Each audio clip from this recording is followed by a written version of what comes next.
अस्सलाम वालेकुम। तो हमारा नेक्स्ट टॉपिक है सेल मेम्ब्रेन, बैक्टीरिया की सेल मेम्ब्रेन। ठीक है। It is just beneath the cell wall. Cell wall के बिल्कुल नीचे जो चीज़ होती है उसे आप सेल मेम्ब्रेन कहते हैं। सेल होता है कोई भी, उसकी जो लेयर होती है उसे आप सेल मेम्ब्रेन उसकी जो बाउंड्री होती है उसे आप सेल मेम्ब्रेन या प्लाज्मा मेम्ब्रेन भी कह देते हैं। It is just beneath the cell wall. Cell wall के बिल्कुल नीचे, इसके बाहर सेल वॉल मौजूद होती है। ये सेल वॉल है।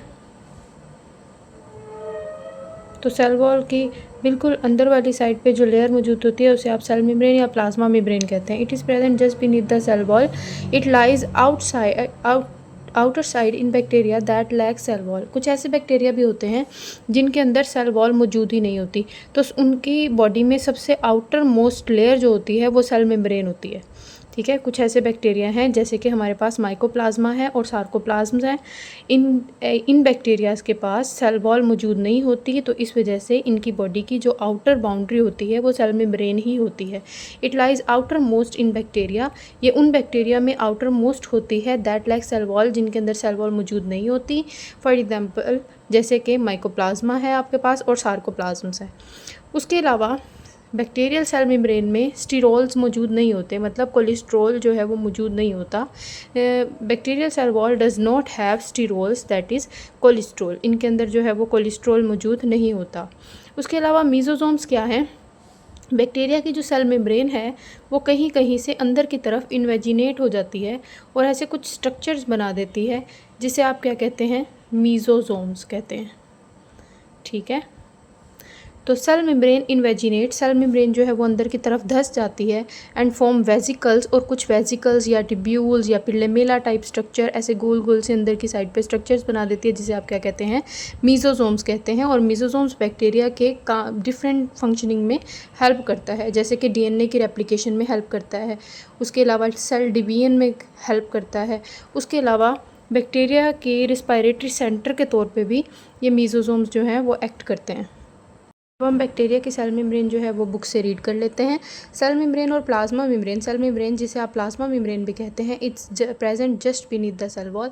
सेल वॉल के बिल्कुल नीचे जो है वो जो लेयर होती है उसे आप सेल मेम्ब्रेन या प्लाज्मा मेम्ब्रेन कहते हैं। It lies at the outermost in bacteria that lack cell wall. जिन बैक्टीरियाज़ के अंदर, जैसे कि माइकोप्लाज्मास हैं और सार्कोप्लाज्मास हैं, इनके अंदर सेल वॉल मौजूद नहीं होती, तो इनकी आउटर मोस्ट बाउंड्री जो होती है वो सेल मेम्ब्रेन ही होती है।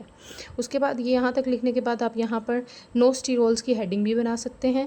The cell membrane of bacteria does not have sterols. Bacteria के अंदर स्टीरोल्स मौजूद नहीं होते, जैसे कि कोलेस्ट्रॉल है इन देयर केमिकल मेकअप, मतलब इनकी सेल मेम्ब्रेन में कोलेस्ट्रॉल टाइप मटेरियल जो है वो मौजूद नहीं होता। उसके बाद मीज़ोसोम्स की आप हेडिंग बना सकते हैं। एट सम पॉइंट्स, कुछ पॉइंट्स पे cell membrane invaginate, cell membrane अंदर की तरफ धंस जाती है एंड फॉर्म वेजिकल्स, टिब्यूल्स और लेमिला इन साइटोप्लाज्म। साइटोप्लाज्म के अंदर धंस जाती है और वेजिकल्स और टिब्यूल्स टाइप स्ट्रक्चर बना देती है।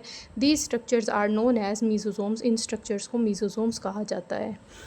आगे आप यहाँ पे हेडिंग बना सकते हैं uses of mesosomes. These are involved in DNA replication. Mesosomes जो हैं वो डीएनए की रेप्लिकेशन में हेल्प करते हैं एंड सेल डिवीजन, और सेल डिवीजन में भी हेल्प करते हैं, और रिस्पायरेटरी सेंटर्स के तौर पे भी बैक्टीरिया में काम करते हैं। उसके बाद हमारा नेक्स्ट टॉपिक है साइटोप्लाज्म एंड जेनेटिक मटेरियल, के बैक्टीरिया का साइटोप्लाज्म कैसा होता है और उसमें जेनेटिक मटेरियल किस तरह का मौजूद होता है। तो cytoplasm have dissolved substances. Bacteria का जो साइटोप्लाज्म है उसके अंदर जो भी सब्सटेंस पड़े हुए होते हैं वो साइटोप्लाज्म के अंदर ही डिज़ोल्व हुए होते हैं। ठीक है। डिज़ोल्व सब्सटेंसेस होते हैं एंड लार्जर स्ट्रक्चर्स, और इसी साइटोप्लाज्म के अंदर न्यूक्लियोइड भी होता है, राइबोसोम्स भी होते हैं एंड मीज़ोसोम्स भी बने हुए होते हैं। They lack cytoskeleton. इनके अंदर, बैक्टीरियाज़ के अंदर ना ही साइटोस्केलेटन होता और ना ही मेम्ब्रेन बाउंड ऑर्गेनेलीज मौजूद होती। मतलब ये कि बैक्टीरियाज़ जो हैं वो प्रोकैरियोट्स हैं। प्रोकैरियोट्स होने की वजह से इनके अंदर, प्रोकैरियोट में ना ही वाज़िया न्यूक्लियस होता, तो इस वजह से इनके अंदर बस न्यूक्लियोइड होता है। ब्रेन बाउंड ऑर्गेनेलीज इनके अंदर मौजूद नहीं होते और साइटोस्केलेटन भी इनके साइटोप्लाज्म में मौजूद नहीं होता। बैक्टीरिया के अंदर राइबोसोम्स मौजूद होते हैं। ये राइबोसोम्स जो हैं या तो ये फ्रीली डिस्पर्स्ड हुए होते हैं, मतलब साइटोप्लाज्म के अंदर फैले हुए होते हैं, या फिर ये कुछ में ये राइबोसोम्स जो हैं वो प्लाज्मा मेम्ब्रेन के साथ अटैच हुए होते हैं। ठीक है, प्लाज्मा मेम्ब्रेन के साथ अटैच होते हैं। Some are loosely attach to plasma membrane, plasma membrane के साथ कुछ जो है वो जुड़े हुए होते हैं और बाकी जो है वो साइटोप्लाज्म में डिस्पर्स हुए होते हैं, फैले हुए होते हैं। बैक्टीरिया का जो राइबोसोम होता है वो यूकैरियोटिक राइबोसोम से छोटा होता है। बैक्टीरिया का राइबोसोम यूकैरियोट के राइबोसोम से छोटा होता है। यूकैरियोट का राइबोसोम का साइज़ 80S होता है as compare to bacterial ribosome. Bacterial ribosome का साइज़ जो है वो 70S होता है। हमें पता है कि राइबोसोम्स जो हैं वो 2 यूनिट्स से मिलकर बनता है, एक बड़ा यूनिट होता है और एक छोटा यूनिट होता है। जो बड़ा यूनिट होता है उसमें बैक्टीरियल राइबोसोम में जो बड़ा यूनिट होता है वो 50S होता है और जो छोटा यूनिट होता है वो 30S होता है। ठीक है, जो बड़े वाला यूनिट है वो 50S है और जो छोटे वाला यूनिट है वो 30S होता है और जो टोटल राइबोसोम का साइज़ होता है वो 70S होता है। बैक्टीरिया के सेल में, साइटोप्लाज्म में दरमियान में एक डेंस सा एरिया होता है। ठीक है, तकरीबन दरमियान में near centre irregular shaped dense area, यहाँ पर इरेगुलर शेप में डेंस सा गाढ़ा सा हिस्सा होता है जिसे आप न्यूक्लियोइड कहते हैं। न्यूक्लियोइड के अंदर बैक्टीरिया का डीएनए मौजूद होता है। हमें पता है कि बैक्टीरिया में मेम्ब्रेन बाउंड ऑर्गेनेलिज नहीं होती, विच मीन्स दैट न्यूक्लियस के बाहर भी एक कवरिंग होती है, तो न्यूक्लियस भी मेम्ब्रेन बाउंड है। तो इस वजह से बैक्टीरिया के अंदर वाज़ेह न्यूक्लियस मौजूद नहीं होता, बस एक डेंस सा एरिया होता है जहाँ पर बैक्टीरियल डीएनए मौजूद होता है जिसे हम न्यूक्लियोइड कहते हैं। इट कंटेन्स डीएनए, इसके अंदर डीएनए मौजूद होता है। बैक्टीरिया हैव सिंगल, बैक्टीरिया के पास एक सर्कल की फॉर्म में डबल स्टैंडर्ड डीएनए मौजूद होता है। ठीक है, मतलब डबल स्टैंडर्ड डीएनए मौजूद होता है और ये डबल स्टैंडर्ड डीएनए किस फॉर्म में होता है, गोल सर्कुलर फॉर्म में होता है और ये सिंगल होता है, एक होता है। DNA does not have attached histones, bacteria के डीएनए के अंदर हिस्टोन प्रोटीन नहीं पाई जाती। यूकैरियोट्स के डीएनए में हिस्टोन प्रोटीन्स मौजूद होती हैं, बैक्टीरिया के डीएनए में हिस्टोन प्रोटीन्स मौजूद नहीं होती और इस डीएनए को ही बाज़ औक़ात हम बैक्टीरिया का क्रोमोसोम भी कह देते हैं। ठीक है, उसके बाद आ जाता है प्लाज्मिड्स। प्लाज्मिड्स क्या है, बैक्टीरिया के पास इस न्यूक्लियोइड के अलावा भी एक सर्कुलर फॉर्म में एक्स्ट्रा डीएनए मौजूद होता है जिसे आप क्या कहते हैं, प्लाज्मिड कहते हैं। सम बैक्टीरिया हैव सर्कुलर, किस बैक्टीरिया के पास circular double standard extra DNA मौजूद होता है जिसे आप क्या कहते हैं, प्लाज्मिड्स। प्लाज्मिड्स जो हैं वो सेल्फ रेप्लिकेटिंग है, मतलब खुद रेप्लिकेट कर सकते हैं, विच मीन्स दैट ये डिवीजन के दौरान या डिवीजन से पहले या डिवीजन के बाद जो है वो अपने आप को रेप्लिकेशन कर सकते हैं। बैक्टीरिया के प्लाज्मिड के पास कुछ ख़ास किस्म की जीन्स होती हैं जो इनके अंदर इनको रेजिस्टेंट कर देती हैं इनकी अनफेवरेबल कंडीशन से। मतलब अगर कंडीशंस अच्छी नहीं हैं बाहर, बैक्टीरिया के अनफेवरेबल कंडीशन है या फिर कोई एंटीबायोटिक बैक्टीरिया पे आ रही है तो ये उसके ख़िलाफ़ मुज़ाहमत पैदा करते हैं, मतलब ये बैक्टीरिया को बचाते हैं।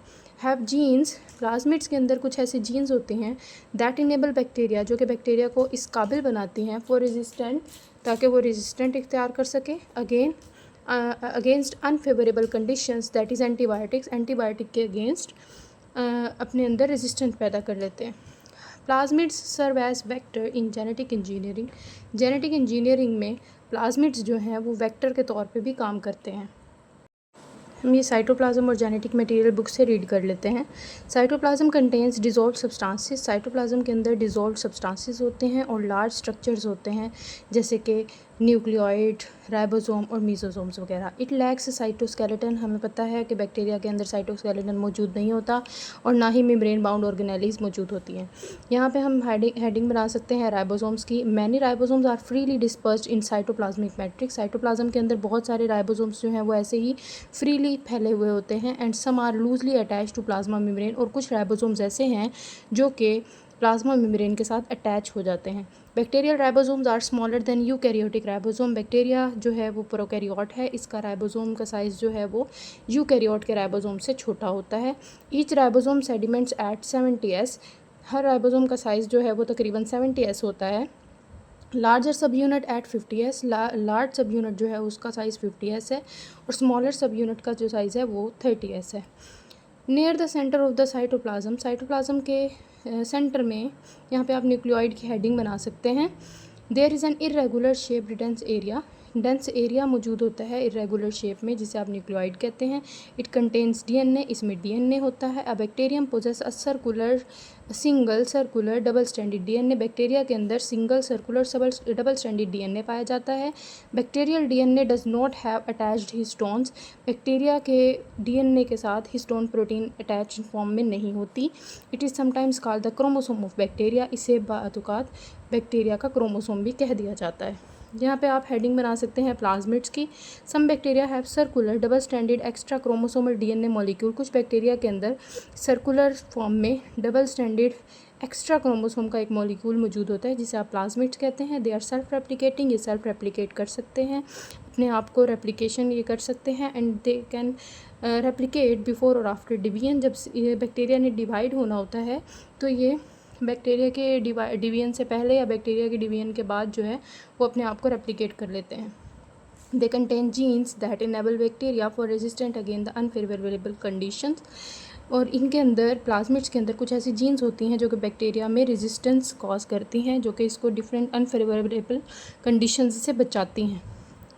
Plasmids also serve as important vectors in genetic engineering. Plasmid ही वो चीज़ है जो कि जेनेटिक इंजीनियरिंग में बहुत इंपॉर्टेंट है, वेक्टर के तौर पे काम करती है। They are use to carry selected genes to bacteria for cloning and for the synthesis of specific protein. जब हमने कोई स्पेसिफिक प्रोटीन बनवानी होती है या बैक्टीरिया की क्लोनिंग वगैरह करनी होती है तो हम प्लाज्मिड का इसमें इस्तेमाल करते हैं। अगर कोई बात आपको समझ ना आई हो तो आप मुझसे कमेंट में पूछ सकते हैं। अल्लाह हाफिज़।